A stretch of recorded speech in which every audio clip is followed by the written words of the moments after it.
どうも、今回面白いものが届いたので紹介したいと思います。はい、こちらがですね、タスク AR タイプ S というズバリアシストスーツです。いや、何やら近未来的なガジェットが届きました。これがですね、以前このチャンネルでタスク AR2.0 っていうアシストスーツを着てブドウの剪定をするっていう動画を出したんですけど、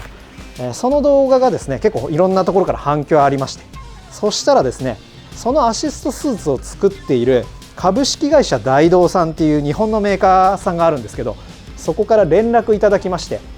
その AR2.0 よりさらに新しいアシストスーツがあるよっていうことで、今回なんとその株式会社大同さんからこの新型のアシストスーツですね、タスク AR タイプ S、 これを送っていただきました。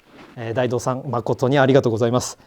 ということで、ちょっとこれ早速いろいろ見た後に着用して、今回もブドウの作業があるのでそれに使ってみたいと思います。ご丁寧にこんな説明書までつけていただきました。でこのタスク AR タイプ S がどういったアシストスーツなのかっていうところなんですけど、ここですね、電力なしで上腕を支えるアシストスーツと。分かりやすいですよね。以前紹介したタスク AR2.0 がですね、詳しくはちょっとここの動画を見ていただきたいんですけど、そちらもですね、この電力なしで上腕を支えるアシストスーツだったんですけど、これがですね、その 2.0 と比べるとめちゃくちゃコンパクトになってるんですよ。それでいてめちゃくちゃ軽い。これがですね、以前紹介した 2.0 ってやつなんですけど、この本体重量が 3.9 キロだったんですよ。で今回のこのタスク AR タイプ S がこれですね、本体重量 1.6 キロと、この重さが半分以下になっていると。で、以前紹介したものはですね、ガススプリング式っていうタイプのもので、アシストスーツ自体に2つのこのガススプリングっていうものを装着してアシストするっていうタイプだったんですけど、今回はですね、そういったものもついてこずに、もう本当にこれを着るだけでもう即座にアシストしてくれるっていう、そういったものになっているようです。本当に軽い。こういったところもこれカーボンなんですかね。まずですね、このワン部クッション、この腕の部分ですね、このクッションが前に来るようにこうしますと。でこの腰ストラップ位置を腰の位置にすると。この腰のストラップ、これを止めると。でこうですね、この状態でほぼほぼ装着が完了したような形になってます。あとはこの腕でこのストラップをこう止めると。こうですね。いや、このストラップめちゃくちゃいいですね。これはポイント高い。こんな感じになってます。すぐに取り外せて、すぐにカチャッとつけれるようになってます。これマグネットになってますね。このテーブル、この表面鉄板になってるんですけど、ここにさっき置いてた時にですね、もうなんかくっついてるなと思ってたんですよ。これやっぱ磁石ですね。この磁石なので非常に取り付けやすくなってます。これでもう完了ですね。あとはあれか、この部分ですね。ここのアクチュエーターっていうこのパーツがですね、肩の回転中心と同じぐらいの位置になるように高さを調節すると。もうちょい上ですね。ここがですね、押してカチカチ調整できるようになっていると。こんなもんですかね。今3番になりました。ということで、これで今装着が完了しました。いや、すごいですね。もう今アシスト効いてます。でこの前の AR2.0 は来た時にハリウッド映画の「エリジウム」っていう作品があるんですけど、それの主人公が着てるような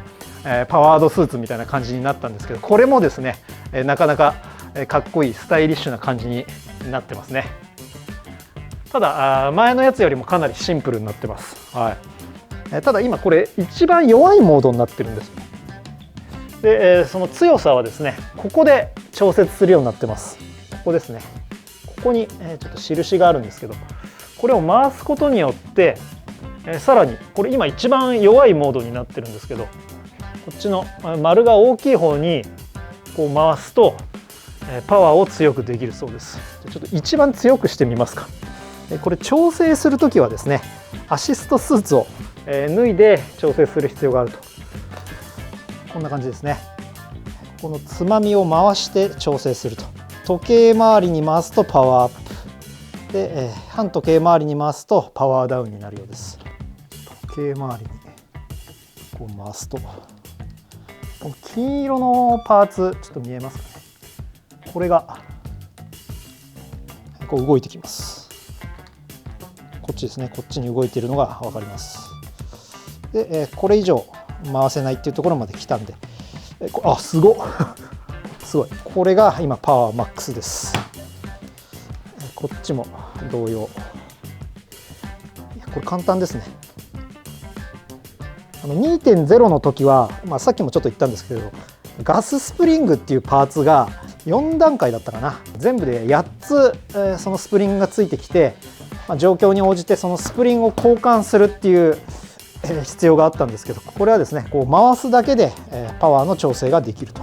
アシスト力に関しては前回紹介した AR2.0 がですね 2.2 キロから6.8 キロと、かなり重いものをこうアシストするときは前回の AR2.0 の方が向いてるとは思うんですが、こと今回のブドウの作業とかですね、そういったその 6.8 キロも持ち上げないよっていう場合は、これ物自体がかなりコンパクトなので、これはそういった作業に向いてるんじゃないかなと思います。ちょっとこれでまた着てみますか。こうしまして、はい、こうですね。いや、すげえ反発がさっきの倍ぐらい強くなった感じがします。ちょっとですね、この反発が強くなったせいか、ここが伸びたんで、ここもちょっと調節するか。ここにつまみがありまして、これを緩めることによってここがスライドするんですよね。また締めるとこう固定できるようになってます。この辺がな、この辺でちょっと止めますか。あ、いい感じですね。はい。いや、すげえ。いや、もう本当に下から持ち上げてくれる感じがします。はい。でもってですね、ここにもつまみがありまして、こっちですね、こっちにもこの位置につまみがあるんですけど、ここを調整することによって角度を固定できるようになってます。今ハイになってるんですけど、今ミドルに入りました。こうすることでここで止まるんですよね。でさらに、ちょっと引っ張りまして、ローにすることでここで止まってくれると。ハイの状態だとこの上でやる作業ですね、その時にここまでの角度でアシストしてくれると。でもってこうミドルだとここで止まるので、ここで何ていうんですかね、肘を置いたまま作業できるみたいな感じですかね。さらにこれがローですね。さらに低いポジションでちょうど目線の前ぐらいのこの高さですね。この高さやるときとか、この低い状態でロックしてくれると、そういった機構も備わっています。ちょっとこのつまみはですね、こっち側からだとこのハイ、ミドル、ローっていうこの文字が見えないんで、この見える位置にあると良かったんですけど、これはですね、一応説明書だと装着中に変更する場合は装着者は腕を下ろして装着者以外の人がレバー操作を行ってくださいっていうふうに書いてあります。これ慣れてくれば直感的に操作できるようになってくると思います。っていう感じですね。いやそれにしても本当にコンパクトになりました。そう、この人間の体って特にこの肩に関してはずっとこう上げてる状態が楽なようには作られてないらしいんですよ。なのでやっぱどうしてもこう上向き作業っていうのは肩が凝ったりですね、すごい疲れると、そういった状態をこうアシストしてくれるっていうのがこのタスクシリーズですね。じゃあちょっと準備できたのでこれで早速ブドウの作業実際にやってみたいと思います。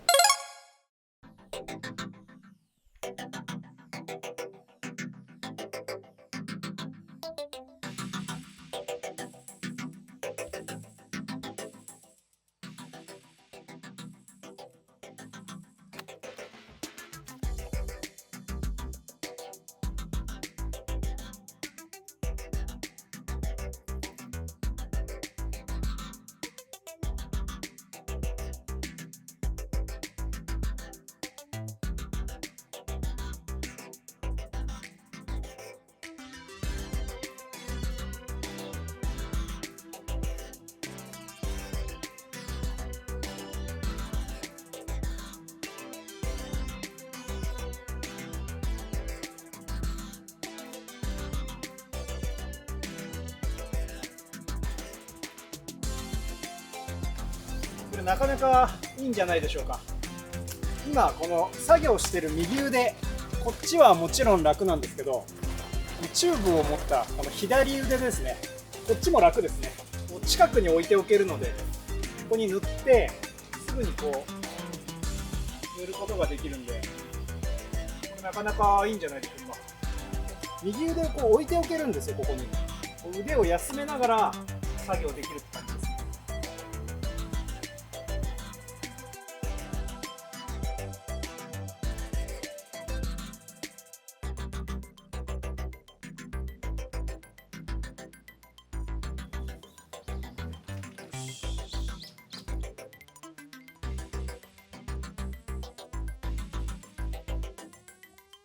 これ今度新しいの？前のよりもちょっとすっきりしそう。いや、いい。これで腰を、こうで腕を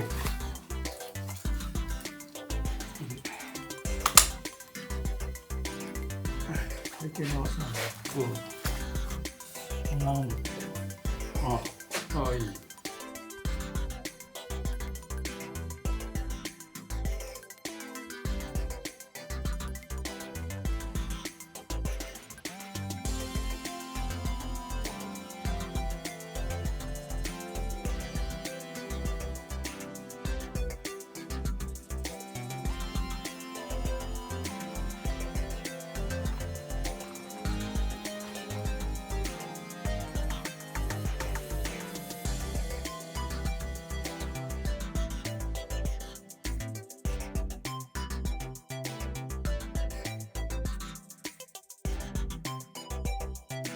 ぶどうに使う場合だけどさ、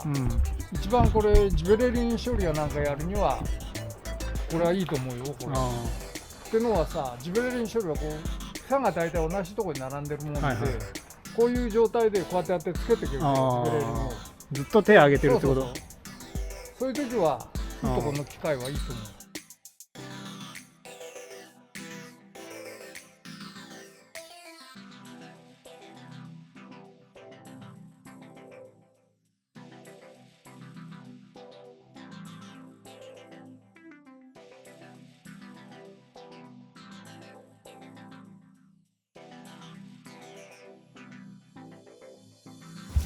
どう？まあいいじゃねえこれ。やっぱり慣れだわ。そう、これショックコードってやつらしいの、ここ。前のはスプリングだったから、急にある時からガンってアシストが来たじゃん。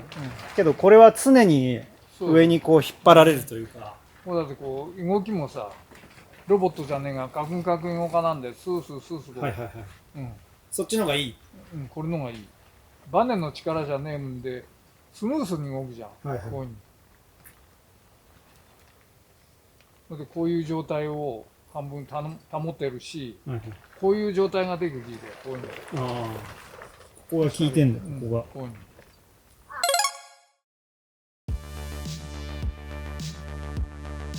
はい、ということで再びこれ着用し直してみました。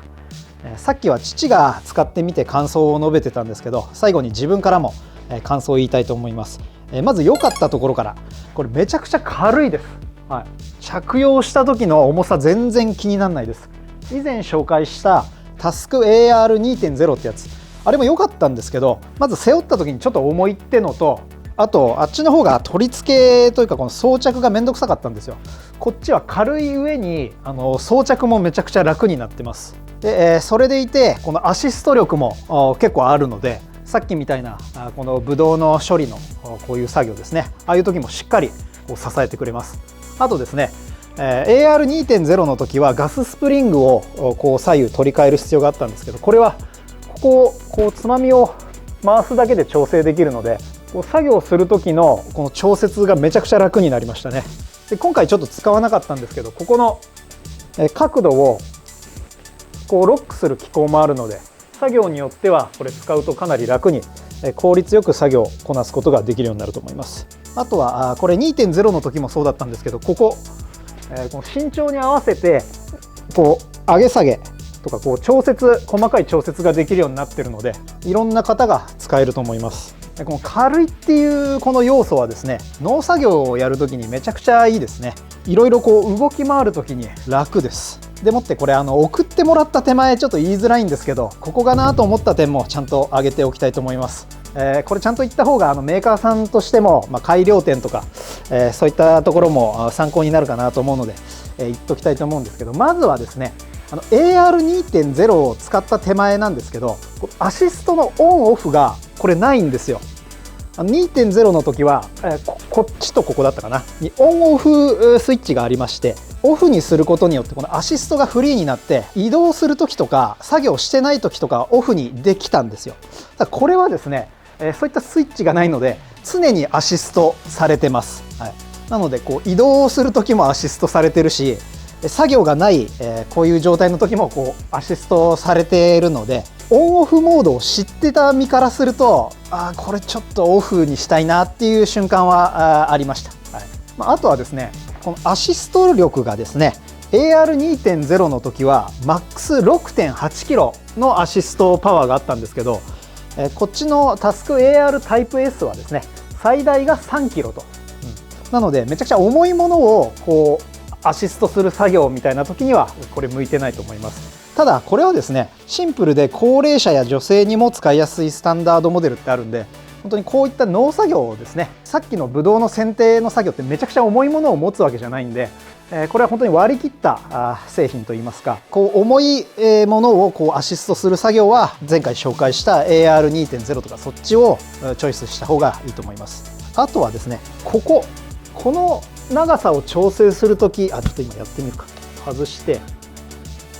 このつまみをこう緩めてここをスライドできるんですけど、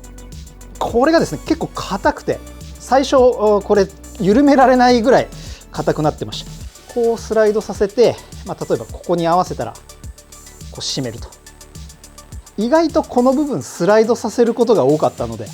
今回父に着せた時もここスライドさせたっていうのはあったんですけど、アシスト力をこう調整した時に特にこう強めにした時ですね、強めのアシストが加わる手前、ここをちょっと調整したくなるんですよ。これ単純にこのつまみもうちょっと大きいと力を加えやすいんで、これちょっと小さいかなって思ったって感じですね。その他のですねこういったところはめちゃくちゃこう操作しやすいです。特に感動したのはここですね。ここマグネットになってるんでカチャッとはまりやすくなってるっていうのは本当に感動しました。ここはめちゃくちゃいいと思います。なので個人的にはこのつまみですね、はい、これをもうちょっと大きくしてほしいかなとは思いました。ここがなと思った点はそんなところですかね。あとはこれ注意点でちょっと挙げておきたいところではあるんですけど、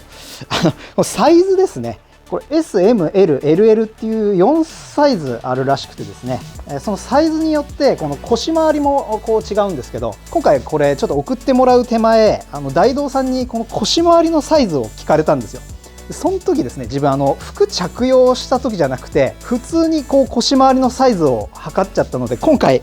これちょっと小さかったです。なので今ちょっと無理やり締めてる感はあるので、もしこれ気になってレンタルしたいなって思った方はですね、服を着用した時、それも作業をする時の服を着た時の胴回りをこう測ってこのサイズを選んだ方がいいっていうところですね。すいません、これは自分のミスなんですけど、そういったことがありました。いやそれにしてもこれがですね、前回のものもかなり良かったんですけど、さらに改良が加えられて、何しろ軽いと。でそれでいてこういったちゃんとアシストもしてくれるので、さっきちょっと動画の中でも出てきたんですけど、今後ブドウにこうジベレリン処理っていうそういった処理をする必要があるんですけど、そっちもですね常にこう瓶を抱えてこうやるんですけど、その時にこれまたかなり重宝すると思います。その時の動画もですね、作業しているとこ撮影できたらまたオンエアしたいと思います。今回紹介したこのタスク AR タイプ S とかタスク AR2.0 とかですね、気になった方はぜひ概要欄にリンク貼ってあるんで、ぜひチェックしてみてください。今回はアシストスーツタスク AR タイプ S を使ってブドウの作業をしてみたっていう動画でした。最後までご視聴いただきありがとうございました。また次の動画でお会いしましょう。それでは。